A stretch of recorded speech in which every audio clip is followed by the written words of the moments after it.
미국 정보기관의 도청으로 김태호 차장은 아기를 갖고 도청했다는 정황은 없다라고 했습니다. 자, 어제 열린 국회 외통위에서도 논란이 이어졌는데요. 여당 내에서도 쓴소리가 나왔습니다. 국회 외통위 소속 국민의힘 윤상현 의원과 이 문제 포함한 현안들 이야기를 나눠보겠습니다. 의원님 나와 계십니까? 예, 윤상현 의원입니다. 네, 자 어제 외통위 하셨는데 좀 예. 상당히 질문들도 많이 하셨던 것 같고요. 어떻게 보십니까, 이 도청 관련된 부분? 도청의 이제 진위 여부거든요. 네. 소위 말해서 미국 정보기관이 우리 대통령실에 대해서 불법 감청을 했냐 안 했냐, 이게 관련 포인트 아닙니까? 그렇죠. 예. 그런데 그저께 우리 한국하고 미국 국방장관이 통화를 했어요. 네.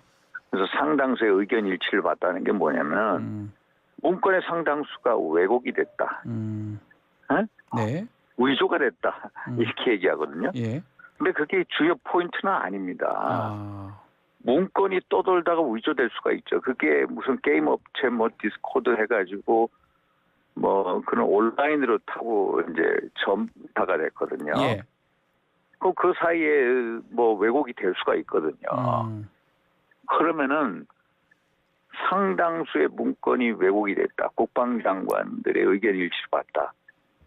그게 아니라 네. 정말로 불법 감청을 통해서 얻어낸 진짜 첫 번째 원 문건. 네. 중요하잖아요. 문건 말고 도청했는지 안 했는지 이게 더 중요하다, 이 말씀이네요. 이게 더 중요하다는 겁니다. 아. 첫 번째 문건이 가장 중요한 거고요. 그렇죠. 첫 번째 그거 왜곡은 편집될 필요 수가 없고. 있고. 예. 예. 그리고 정말로 불법 감청을 했냐 안 했냐. 이게 중요한데 예.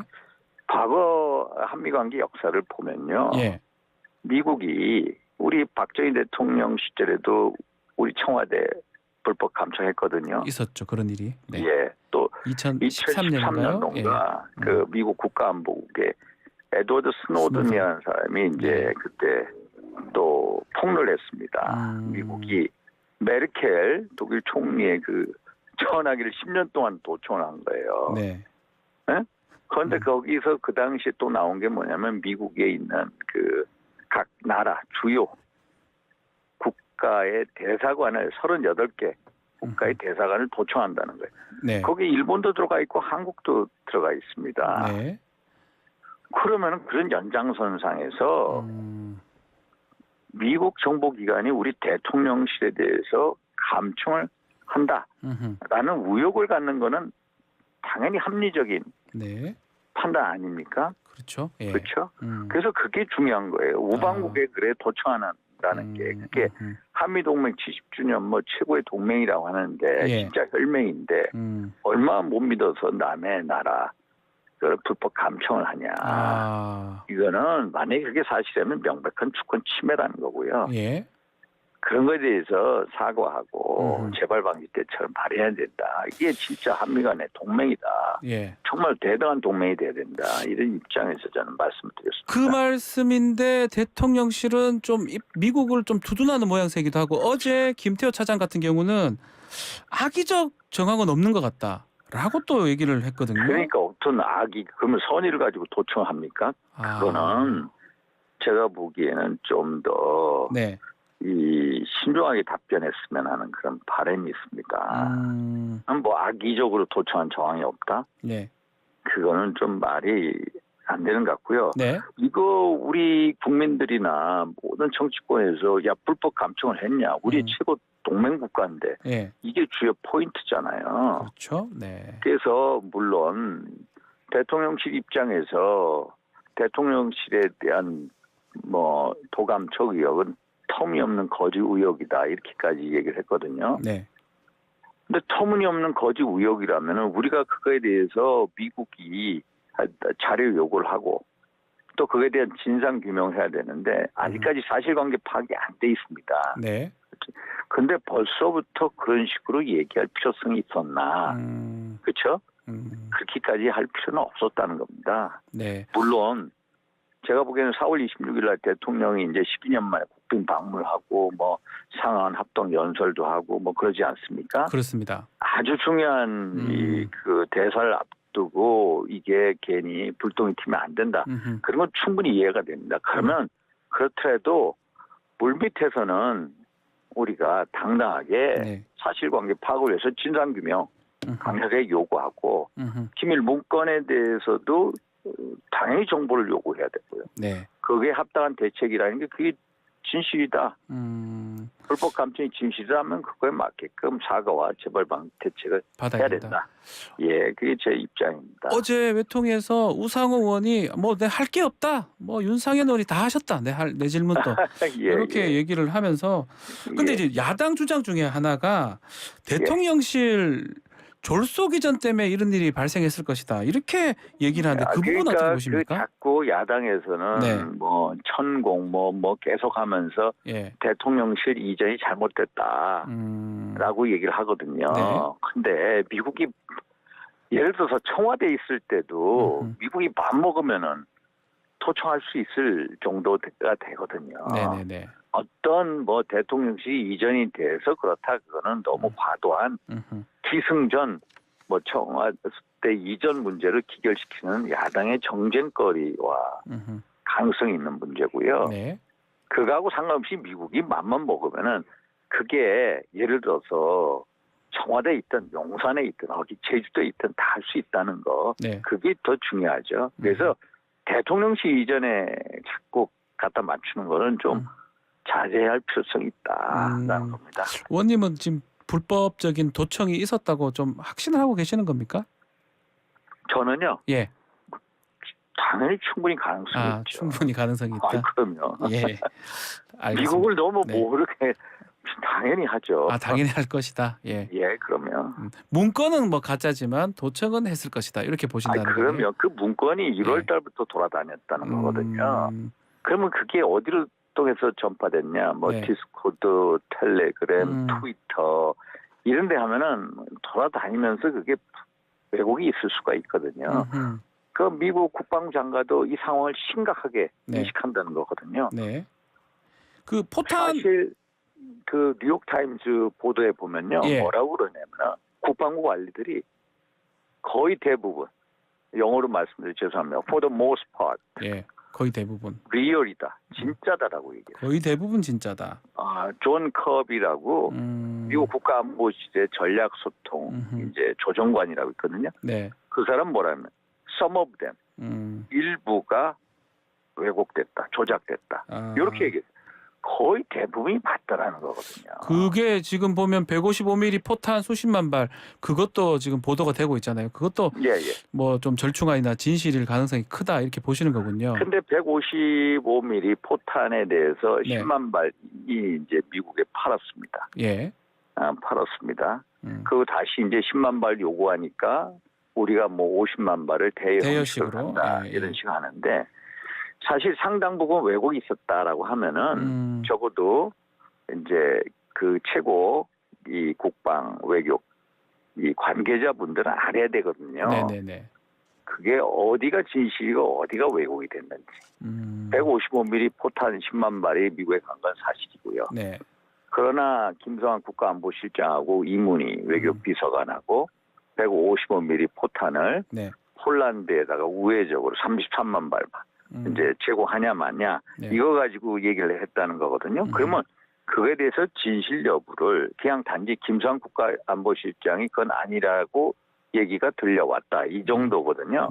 그렇게 해서 이것을 상식적인 수준에서 어떤 국민적인 우려나 어떤 여러 생각을 이렇게 잠식시킬 수 있느냐 이런 거는 좀 더 판단해 봐야 된다는 겁니다. 러시아의 반발 부분은 어떻게 봐야 됩니까? 이게 참 문제가 될 수 있을 것 같기도 하고요.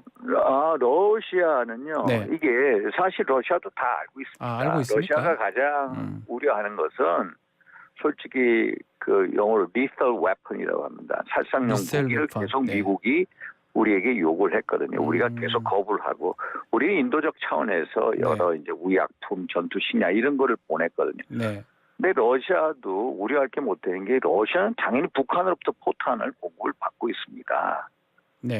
북한이요 러시아에다가 우크라이나 전쟁에 들어간 포탄을 공급하기 때문에 러시아에 우리가 우려할 정도는 아니다라는 겁니다.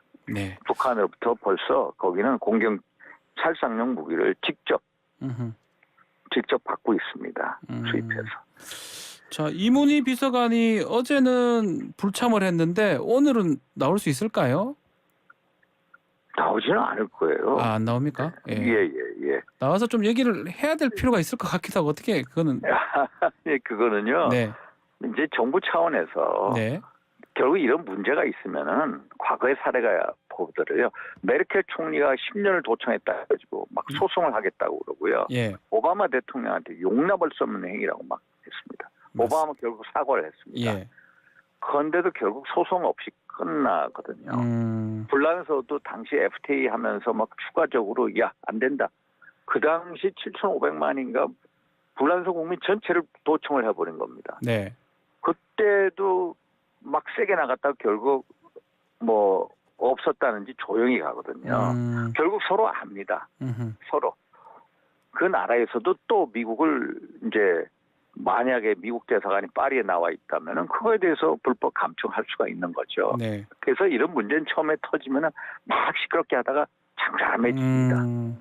그래서 이번에도 보면은 전 세계 국가들이 금방 뭐 이스라엘이나 불란서나 뭐 UAE나 이런 나라들이 빨리 조기 진화에 나서는 거거든요. 그러면은 이제 서로 결국 그 서로 양해의 수준이 있을 겁니다. 그래서 우리가 한미 관계를 고려해서 이 정도에서 이제 정책적인 판단으로 빨리 조기 진화를 하자라고 한 것 같아요. 그러면 그거를 정부 입장을 믿고 따라주고 그러나 내부적으로는 네. 우리가 미국에 강력하게 요구할 건 요구하고 그러면서 어떤 우리가 전략적 레버리지를 확보하는 거.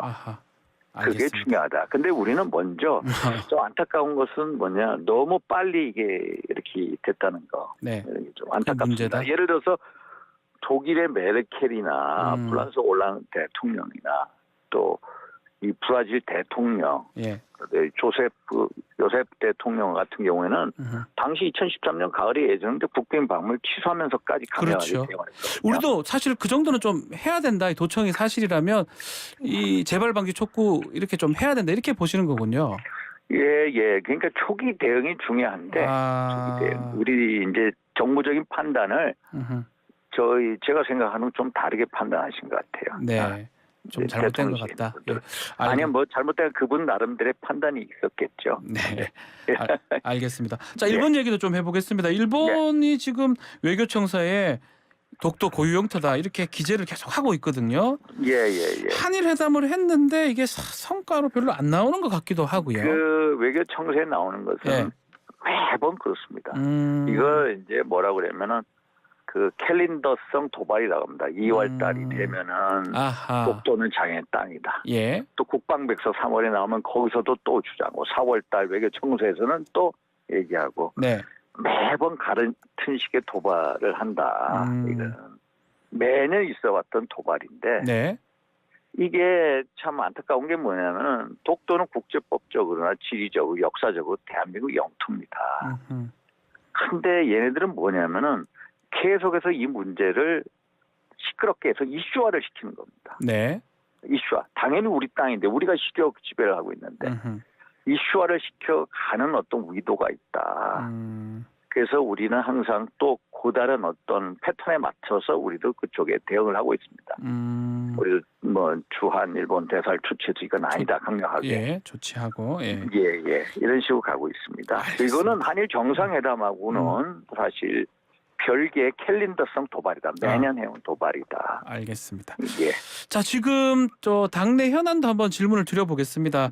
윤리위원장의 항정근 변호사가 지금 내정이 됐는데 일단 가장 중요한 거는 김 전 최고위원 징계 가능성 부분이거든요. 가능할까요? 저는 뭐 그게 이제 이게 징계를 한다 안 한다. 원래 징계 안 하고 하기로 했다가 또 여론의 동향을 보고 또 징계하는 쪽으로 가는 것 같아요. 대통령실에서 요구를 했더라고요. 그래서 저는 참 이런 어떤 당 이제 그 정관계에 있어서 어떤 여러 전략적인 판단 부분이 좀 아쉽다라는 말씀을 드리고요. 전략적 판단. 그래서 정무적인 판단이요. 그래서 일단 당에서 황정근 위원장이 이제 곧 임명이 되고 그러면은 거기서 자체로 판단할 거로 봅니다. 자, 마지막으로 지금 그 양곡법 재표결 오늘 있는데 어떻게 지금 보십니까? 뭐 국민의힘은 부결을 당론으로 잡은 것 같아요. 근데 이게 민주당이요. 예, 예. 문재인 정부 때 그걸 했었어야죠. 그때는 안 하다가 음흠. 지금 와가지고 양곡법을 통과시키고 대통령이 또 그것을 거부권을 행사하는데 다시 또 제의를 요구한다. 네. 이거는 여야 협치에 대해서 전혀 관심이 없다. 민주당이 관심이 없다는 거네, 민주당이? 여야 협치에 대해서 오히려 관심이 없다. 이 상황에서 어떻게 협치가 됩니까? 그래서 저는 일단 네. 박홍구 원내대표 이후에 이제 4월 말에 아마 네. 이제 그 원내대표가 교체가 새로 되니까요. 선출될 겁니다. 예. 그때 또 분위기가 달라지지 않겠나. 이런 생각을 해봅니다. 알겠습니다. 네, 자 오늘 인터뷰 여기서 마무리를 하겠습니다. 예. 감사합니다. 감사합니다. 국민의힘 윤상현 의원과 함께 했습니다. 2부 마치겠습니다.